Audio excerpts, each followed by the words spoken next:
외국 사람들이 가장 많이 쓰는 단어가 뭔지 아세요? 뭘 것 같아요? 영어에서 제일 많이 쓰는 단어. 우리는 사랑, love라고 생각하잖아요. 영어에서 제일 많이 쓰는 단어는 time입니다. 시간. 두 번째는 뭘까요? 두 번째는 사랑이겠죠. 두 번째는 person입니다. 사람, person. 세 번째는 뭘까요? 세 번째는 year입니다. year. 뭐 한 해, 두 해 할 때 연. 그러니까 예상외죠. 영어 단어 중에서 love는 제일 많이 쓰는 단어가 아니에요. 영어 단어 제일 많이 쓰는 단어는 time, person, year 이렇게 씁니다. 근데 그래서 외국 사람들은 굉장히 이성적이다라는 것을 알 수 있죠. 근데 한국 사람들이 제일 많이 쓰는 단어가 뭔지 아세요? 한국 사람은 사랑을 제일 많이 씁니다. 한국 사람 사랑을 엄청 좋아해요. 그래서 우리나라 사람들 그 노래에도 유행가의 80%는 다 사랑 노래 아닙니까? 한국 사람이 두 번째로 많이 쓰는 단어는 뭘까요? 마음입니다. 마음. 두 번째는 마음. 세 번째는 뭘까요? 희망입니다. 희망. 완전히 다르죠. 서양 사람들 영어권에서는 time, person, year 이성적인 단어들을 가장 많이 쓰지만 동양권, 특별히 한국 사람들은 사랑, 마음, 희망 이런 단어들을 더 많이 쓴다는 거예요. 이게 왜 그러냐? 우리 동양 사람들, 특별히 한국 사람들이 더 정서적이기 때문에. 그래서 외국 사람들이 한국말을 배울 때 정말 이 말 정말 너무 이쁘다, 좋다 하는 단어들이 몇 개 있어요. 첫째가 사랑이죠. 사랑. love라고 하는 것보다 사랑. 발음도 이쁘지 않습니까? 두 번째가 뭐냐? 안녕이래. 안녕. 외국 사람들이 안녕이라는 단어가 되게 아름답게 들린다는 거예요. 안녕. 뭐 외국 사람들은 뭐 how was going 뭐 이런다든지 how are you 이게 안녕하십니까 이거 아닙니까? 근데 안녕이라는 단어가 외국 사람들이 한국 단어 중에서 되게 아름답대요. 그리고 아름답다, 빛나다 이런 단어들도 좋아한다고 합니다. 그래서 한국이라는 나라가 굉장히 감성적이고 굉장히 이런 어떤 정서적으로 아주 충만한 나라다라는 것을 단어나 말을 통해서도 알 수 있습니다. 그래서 우리는 사랑을 좋아하죠. 사랑받기를 원하고 서로 사랑하면서 살기를 원합니다. 그런데 한국 사람들이 사랑을 정작 많이 느끼고 있는가? 제가 지난번에도 말씀드렸죠. 행복하다고 느끼는 OECD 국가 중에서 우리나라가 30등인가 했다고요. 전 세계에서도 전 세계 평균이 뭐 60, 60%, 70% 이런데 우리나라는 53%인가 그밖에 안 된다 그랬잖아요. 행복에 대해서. 이런 것처럼 한국 사람들은 사랑을 그토록 노래하면서도 사랑받지를 못해요. 사랑을 나누지를 못해요. 사랑에 충만해지를 못하다라는 거예요. 이상하죠? 그 외국 사람들은 어떨까요? 외국 사람들은 그렇게 사랑에 대해서 감정적으로 접근하지 않습니다. 근데 여러분들 외국 뭐 영화나 외국 사람들 특별히 뭐 영화나 이런 거 보지 말고 외국의 중산층 가정들을 보세요. 정말 사랑이 넘칩니다. 남자도 여자를 엄청 배려해 주고요. 부모 자식 층간에도 엄청 사랑이 넘칩니다. 제가 유튜브에서 어떤 흑인 혼혈 코미디언인데 미국 그분이 얘기하는 걸 들었어요. 아주 유명한 우리나라에 지금 유명해졌습니다. 한국 TV에도 나온 분인데 아버지는 흑인이에요. 어머니는 한국 사람이에요. 근데 아버지는 미국의 그 PhD를 가진 핵물리학자입니다. 과학자. 그리고 이제 그분이랑 어머니는 한국 분이 결혼해서 태어난 그 애가 이제 얼굴은 검은데 한국 얼굴을 한 그런 사람이에요. 코미디언이에요, 그 사람이. 그러니까 스탠딩 코미디를 하는 분인데 그분이 이제 자기 집 얘기를 엄청 많이 합니다. 자기 집 얘기를. 근데 이제 자기 엄마가 자기한테 하는 거를 그대로 얘기를 하면 외국 사람들이 배꼽을 잡고 웃는 거예요. 뭐라고 하느냐? 엄마는 밥 주걱만 잡히면 자기를 때린다는 거예요. 그것도 풀스윙으로 딱 때린다는 거예요. 외국 사람들이 보면 기겁을 한다는 거예요. 무슨 남의 집에도 아닌데 애를 때리는 걸 보면서 외국 사람들이 기겁을 한다는 거예요. 그리고 그 한국 엄마는 절대 이게 말을 좋게 안 한다는 거예요. 그러니까 그거를 좋게 말하면 진실되게 말하는 거고, 나쁘게 말하면 매몰차게 말하는 거예요. 그 아까 말한 혼혈 그 코미디언이 결혼을 했어요. 그 백인 여자랑 결혼을 했어요. 그렇게 해서 그 시부모님이 그 신혼집에 갔을 거 아닙니까? 근데 이제 신혼집을 다 둘러보면서 외국 사람들은 아 너무 좋다, 이쁘다, 뭐 잘 꾸몄네 이렇게 얘기할 거 아니에요, 외국 사람들은. 근데 그 시어머니가 뭐랬는지 압니까? 주방이 아주 이쁘대. 그러면서 뭐랬는지 알아요? 음식도 안 하면서 그랬다는 거예요. 이 한국 시어머니들의 특징 아닙니까, 그죠? 그래서 아들이 막 가시방석인 거예요. 자기 마누라를 또 그렇게 쥐어 짜니까. 그래가지고 이 아들이 뒤에 가가지고 엄마 그러지 말라고, 왜 그런 얘기를 하냐고. 그러니까 그 엄마가 뭐라지 알아요?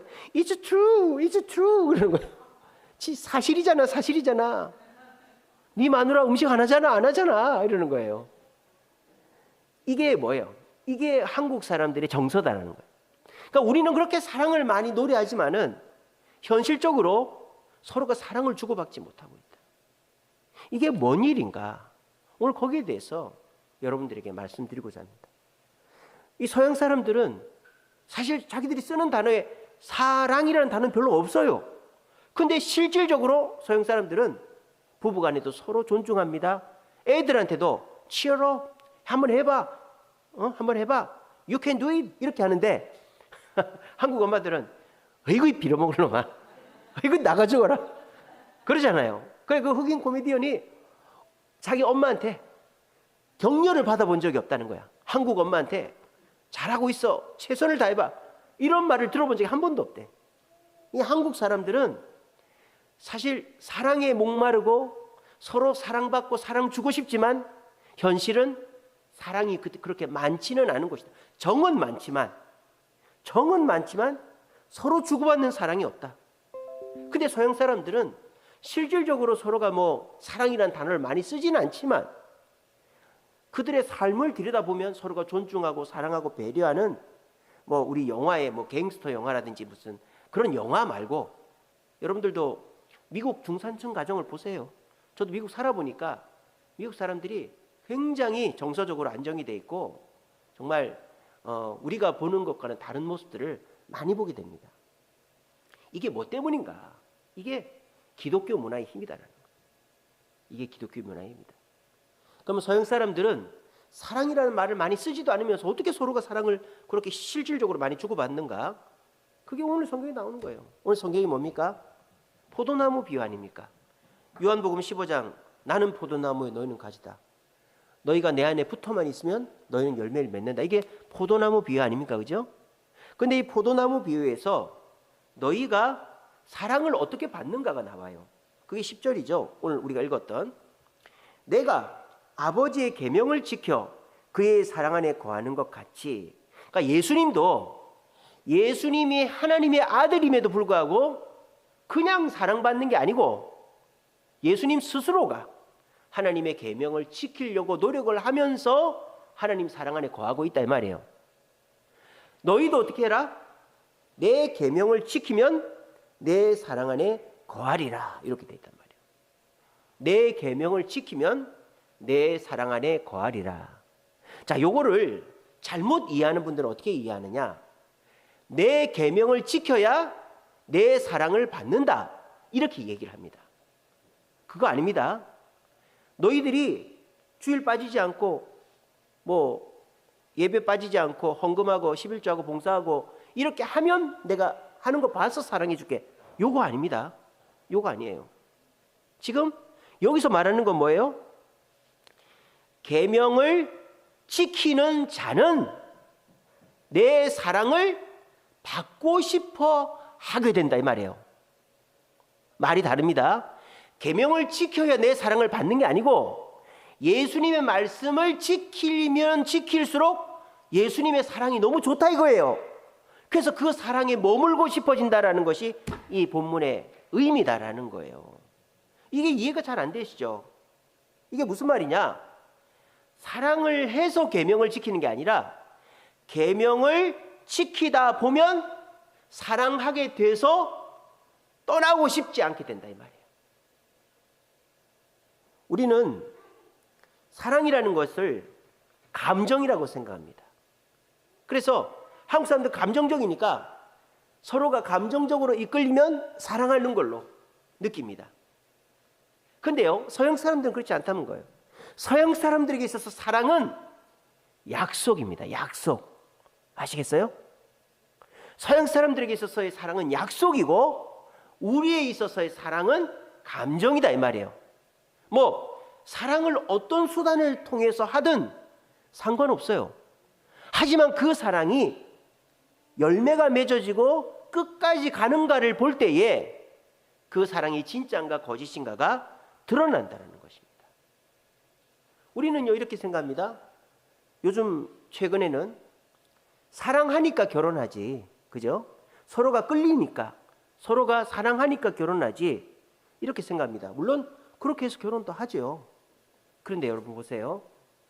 감정적으로 이끌려서 하는 결혼이 가면 갈수록 서로가 좋아지고 가면 갈수록 관계가 깊어져서 끝이 좋은 사랑으로 맺어지는 경우가 많지가 않다라는 것입니다. 그리고요, 역사적으로 봐도 말입니다. 감정에 이끌려서 하는 결혼이 채 500년도 안 됐어요. 500년이 뭡니까? 한 200~300년 정도 됐나요? 근대시대 이전까지만 해도, 근대시대까지만 해도 사랑으로 결혼하는 거 아니었죠? 결혼은 약속으로 하는 거예요. 약속으로. 어떤 약속으로? 사회적 약속으로 하는 것이죠. 자, 결혼은 사회적으로 결혼은 어떤 사람들이 하는 거다 이런 약속이 있어요. 결혼은 남자와 여자가 하는 것인데 남자는 결혼하면 가족을 책임져야 되고 여자는 결혼하면 자녀를 낳고 아이들을 키워야 된다는 약속 가운데서 결혼을 하는 거죠. 그렇게 해서 결혼을 한 사람들은 그 결혼이 처음은 어색하고 뭐 그렇게 뭐 알콩달콩하지 않아도 서로가 약속을 지켜가는 모습을 보면서 어떻게 돼요? 서로에 대한 사랑을 느끼게 돼 있다는 거예요. 그러면서 그 사랑 안에 머물고 싶어서 어떻게 돼요? 더 사랑하게 된다 이 말이에요. 자, 예전에 70년대, 80년대 남자들 그때 결혼할 때 그때까지만 해도 뭐 서로가 연애해서 결혼한 사람들보다 중매해서 결혼한 사람들 많았죠. 근데 처음에는 서로가 어색하고 뭐 서로가 어떻게 해야 될지 모르고 그렇습니다. 근데 서로가 자기 약속을 지키죠. 남자는 밖에서 열심히 일하고 또 이제 돈 번 거 이제 집에다 갖다 주고 이렇게 합니다. 근데 남자들이 처음에는 집에 있는 이 여자가 나한테 뭘 어떻게 해줄까 싶은데 집에 들어가니까 나를 반갑게 맞아주네. 여보세요, 어서 오세요 막 이렇게 해주네. 집에 가니까 밥상이 차려져 있네. 집에 가니까 옛날에는 막 총각 냄새밖에 안 났는데 집에서 막 향기가 나네. 우리 친구들 뭐 동네 사람들이 집에 오더니 마누라 잘 얻었다고 막 난리네. 결혼하고 나니까 세상에 돈이 모이네. 좀 있으니까 집도 사고 TV도 사고 냉장고도 사고 자동차도 사네. 이러면서 어떻게 되는 거예요? 내가 결혼해서 약속을 지켰더니 내게 사랑이 오는구나. 그래서 그 사랑에 거하고 싶어서 더 열심히 하게 되는 그런 사랑이 지금 이 포도나무의 비유에서 말하는 사랑이다라는 거예요. 이게 우리가 유사 이래로 지금까지 진행되어 왔던 사랑의 모습입니다. 그런데 이 사랑이 언제 깨졌느냐? 1990년대부터 깨진 거죠. 포스트 모더니즘 사회에서부터. 이제는 약속으로 결혼하는 게 아니라 감정으로 결혼하는 시대가 됐단 말입니다. 그 대표적인 게 뭐예요? 동거죠. 동거는 아무런 약속이 없죠. 살아보고 서로가 그냥 육체적이고 서로의 본능적으로 끌리는 것으로 살아보고 좋으면 살고 아니면 말고. 그러니까 동거하고 남는 거는 사생아밖에 없더라. 그게 지금 프랑스, 유럽의 실정 아닙니까? 프랑스가 그렇게 뭐 민주주의에다가 뭐 이렇게 자유, 평등, 박애 뭐 이랬지만은 지금 나라가 거반 망하게 생겼잖아요. 유럽이. 왜? 약속이 무너지면 망하는 거예요. 서로가 결혼이라는 거는, 남녀가 함께 사는 거는 감정으로 사는 게 아니라 약속으로 사는 것인데, 그 약속이라는 걸 빼고 서로의 기분 따라 살다 보니까 오래 못 가는 거죠. 그리고 자기들이 사랑했던 만큼 헤어지고 나면 상실감이 크고, 또 그동안에 서로가 쏟아부었던 걸 다 그냥 영으로 만들어버리잖아요. 헤어지고 나면은 남는 게 없어요. 남는 거는 사생활밖에 안 남더라. 이렇게 되는 것이죠. 그러니까 우리가 사랑으로 결혼했던 시기가 얼마 되지 않았습니다. 결혼은 약속으로 하는 거예요. 약속으로. 아내들, 특히 여자들이 그렇죠. 남자들은 그래도 여자 이쁘고 여자가 좋아서 결혼합니다. 근데 여자분들은 남자가 좋아서 결혼하는 경우는, 그런 경우도 있겠지만은, 남자가 성실하고 듬직하고 그래도 잘해줄 것 같아서, 또는 싫은데 막 이렇게 저처럼 막 사정하고, 저처럼 이렇게 막 붙잡고 이렇게 해서 결혼에 성공한 사람도 있지 않습니까? 그죠? 이래야 잘 살아요. 여자가 남자 쫓아다니고 이러면 남자들이 바람 피우기 쉽습니다. 근데 남자가 여자한테 막 사정을 해서 결혼해야 이제 잘 살아요. 아까 제가 흑인 코미디언 얘기해 줬지 않습니까? 그 흑인 코미디언, 아버지는 흑인이고 어머니는 그 한국 사람이에요. 근데 이제 이 두 분이 너무 행복하게 살아요. 그래서 그 아들이 아버지한테 물어봤어요. 아버지, 어떻게 엄마랑 이렇게 한 번도 안 싸우고 행복하게 삽니까? 이렇게 물어봤어요. 그랬더니 그 흑인 아버지가 뭐라는지 압니까? 웃으면서 하하하, 너희 엄마 하자는 대로 하면 돼. 그렇게 하는 거예요. 너희 엄마 하자는 대로 하면 돼. 하자는 대로 하면 싸울 일이 없어. 그러니까 일단은 결혼을 잘해야 되겠죠. 그죠? 너희 엄마 하자는 대로 하면 돼. 그럼 싸울 일이 없다는 거예요. 그러면서 그 코미디언이 이런 얘기를 하더라고요. 절대 싸우지 않으려면 세 번째 말을 하래. 세 번째 말을. 그러니까 아내가 나한테 뭐라고 했다. 그럼 첫 번째, 나한테 그걸 왜 물어봐? 이거 하지 마. 두 번째, 나 잘 모르는데 이 말 하지 마. 세 번째 생각나는 말, 그래 내가 뭐 어떻게 하면 될까? 그러니까 안 싸우려면 세 번째 하는 말을 하면 된다 이거예요. 그러니까 이게 결혼이라는 것을 남편도 그렇고 아내도 그렇고 내가 좋아서 해버리면 상대가 나한테 더 이상 좋은 것을 안 해주고 내 감정이 식어버리면 그 결혼은 깨지게 돼 있는 거예요. 근데 약속으로 결혼하면 어떻게 됩니까? 서로가 서로에게 약속을 지키고 그 약속이 거듭되면 거듭될수록 그 사랑은 더 견고해진다라는 것입니다. 그래서 우리가 옛날 결혼, 중매 결혼이라든지 또는 조선시대나 뭐 이럴 때는 집안끼리 결혼하고 이러죠. 근데 그런 결혼을 안 좋게만 봅니다. 요즘 사람들은. 가부장적인 결혼이고 여자는 불행하고 뭐 귀머거리 3년, 벙어리 3년. 그래서 여자들이 너무 불행하다. 그런 결혼은 하면 안 된다. 이렇게 생각을 합니다. 여러분 과연 그럴까요? 여러분 전 세계에서 여자가 자기 이름을 유지하는 나라는 이 동양밖에 없어요. 한국, 중국, 일본. 다른 나라는 결혼하자마자 이름이 성이 없어집니다. 패밀리 네임을 바꿔버리죠. 그리고 여러분 마누라라는 단어, 마누라 이게 뭐예요? 부인보다 더 높이는, 자기 부인을 최고로 높이는 단어가 마누라예요. 마누라.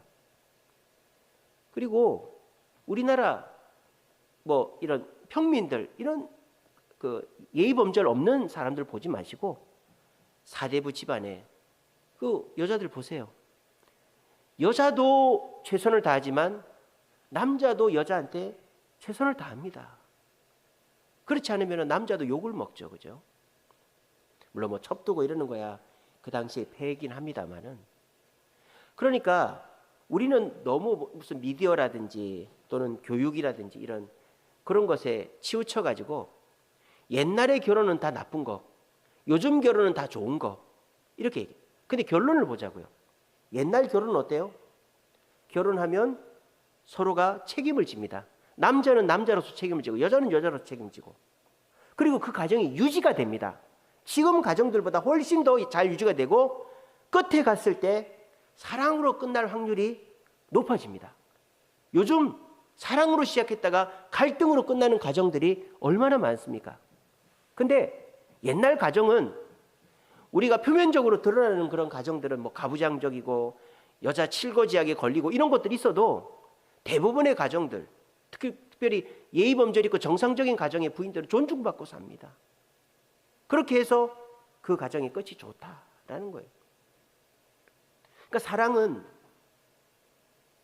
감정으로 하는 게 아니라 계명, 약속으로 하는 것이다라는 거예요. 이게 사람과 사람 사이에만 그런 게 아니라 하나님과 우리 사이에도 그렇다라는 거예요. 우리는 하나님의 사랑을 어떻게 해서 느껴야 됩니까? 하나님이 나를 많이 사랑해 주면 그걸 느끼게 됩니까? 물론 그럴 수도 있겠죠. 뭐 내가 기도한 게 응답이 되고 또 내가 뭐 힘들었는데 구원받고 이래서 하나님 사랑하게도 되겠죠. 근데 그거는 10번 중에 한두 번, 10명 중에 한두 명밖에 되는 거 아니에요. 대부분은 어떻게 돼요? 성경 말씀을 지키다 보면 또 다른 나, 변화된 나를 발견하게 되겠죠. 그래서 내가 말씀 지키기 전에는 전혀 내가 행복하지 않았는데 말씀을 지키다 보니까 내 삶이 변화가 되고 행복해지네. 더 말씀 속에 거해야 되겠다 하면서 예수님의 사랑, 하나님의 사랑을 느껴서 그 사람의 삶이 변화되게 돼 있다는 거예요. 이런 신앙인들이 진짜 신앙인이다라는 것입니다. 토마스 아퀴나스라는 그 기독교 신학자가 있어요. 토마스 아퀴나스, 천주교 베이스가 있는 분인데 이분이 이렇게 얘기했습니다. 사랑이란 상대방에게 좋은 것이 일어날 수 있도록 돕는 것이다. 이렇게 얘기했어요. 사랑이란 상대방에게 좋은 것이 일어나게끔 돕는 게 사랑이다. 오늘날 생각하고는 정반대죠. 사랑은 내가 좋아야 사랑이잖아요. 근데 그거는 오래가지 못하는 가짜 사랑이다라는 거예요. 진짜 사랑은 뭐다? 상대를 행복하게 해주겠다고 약속하고 그것을 서로 지키는 게 진짜 사랑이고 성실한 사랑이고 오래가는 사랑이다라는 것입니다. 사람 사이에도 신뢰라는 게 어떻게 생깁니까? 그냥 저 사람이 얼굴 번듯하고 저 사람이 뭐 직장 좋고 저 사람이 외제차 타고 다니고 그러면 신뢰가 생기겠죠. 사기꾼들이 외제차 타고 제비족들이 제일 선하게 생긴 사람이 제비족들입니다. 그러니까 우리가 외모로 말솜씨로 속으면 안 되는 거예요. 뭐로 그 사람 판단이 돼요? 약속으로 판단해요. 약속으로. 시간을 지키는지 또 나하고 한 약속을 지키는지 그거를 뭐 몇 달, 몇 년은 지켜보고 난 다음에 신뢰가 생기면 그 사람이랑 이제 사랑과 좋은 감정이 생기게 되는 것이죠. 이게 사람 사이에서도 진짜 사랑이 오고 가는 비결이다라는 거예요. 하나님과 우리 사이도 마찬가지라는 거예요. 근데 요즘 성도들은 이 세상의 사랑에 젖어 있다 보니까 세상 사람들은 나한테 잘해주면 사랑하고 감정적으로 외모적으로 나한테 좋은 인상이 있으면 사랑하고 이런 사랑에 찌들어 있다 보니까 하나님과도 그런 사랑하려고 그러는 거예요. 하나님 제 기도 들어주세요.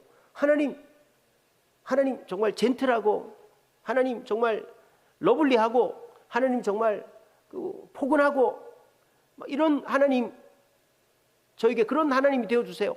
뭐 그렇게 하는 거예요. 근데 하나님은 물론 그럴 때도 있지만 안 그런 경우가 더 많거든요. 그러면 막 욕을 하는 거죠. 아유 이 교회가 너무 힘드네 어렵네.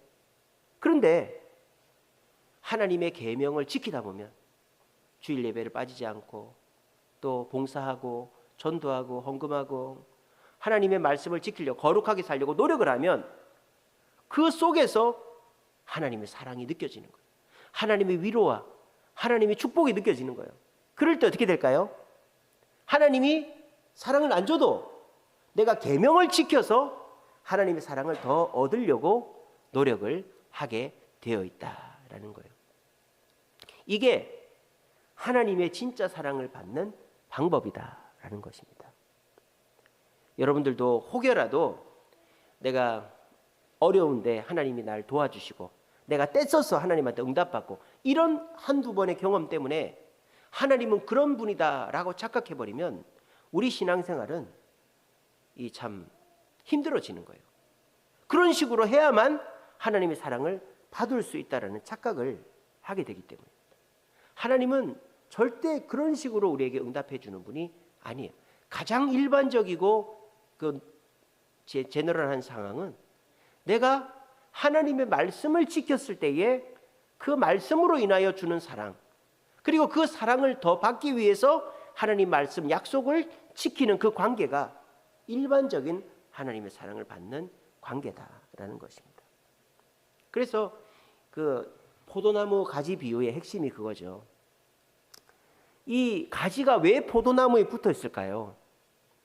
포도나무에 붙어 있는 거가 힘든 것만 생각하면 안 돼요.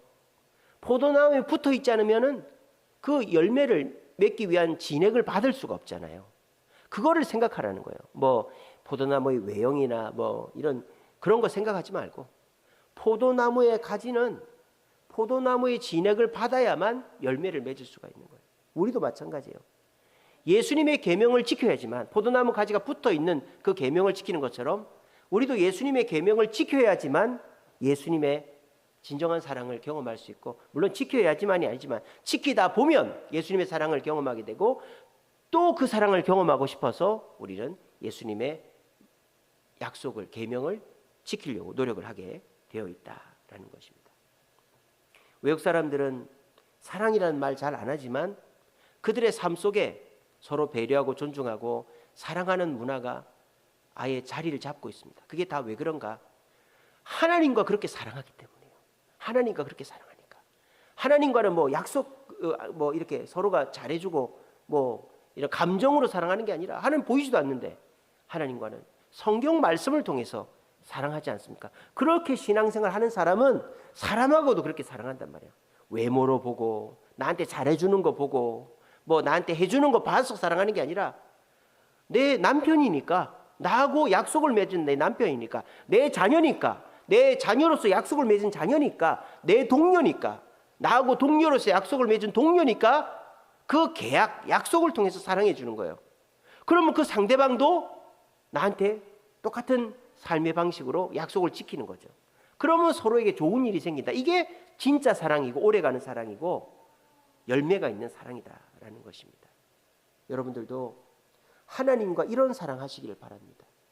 그냥 하나님이 나한테 잘해주기만을 바라지 마시고, 내가 먼저 하나님의 말씀을 지켰더니 하나님께서 주시는 그 사랑이 너무너무 감사하다. 그러면서 계속 하나님의 그 계명, 하나님의 계명을 지키려고 노력할 때 우리는 뭐 내가 노력하지 않아도 그 안에 거하고 싶어지는 그렇게 사랑을 느끼게 되어 있다는 거예요. 그래서 우리 주세임교회 성도들은 하나님의 사랑을 내가 뭐 어거지 써서 받으려고 하는 게 아니라, 주님의 말씀을 지켰더니 주시는 그 사랑이 너무 귀해서 내가 말씀을 지켜서 주님의 사랑을 받아야지, 이렇게 다짐하심으로 약속 가운데서 진짜 사랑, 오래가는 사랑, 열매 있는 사랑을 하나님과도 하시고 가족들과 이웃들과 성도들과 하시는 저와 여러분 되시기를 간절히 바랍니다. 기도하겠습니다.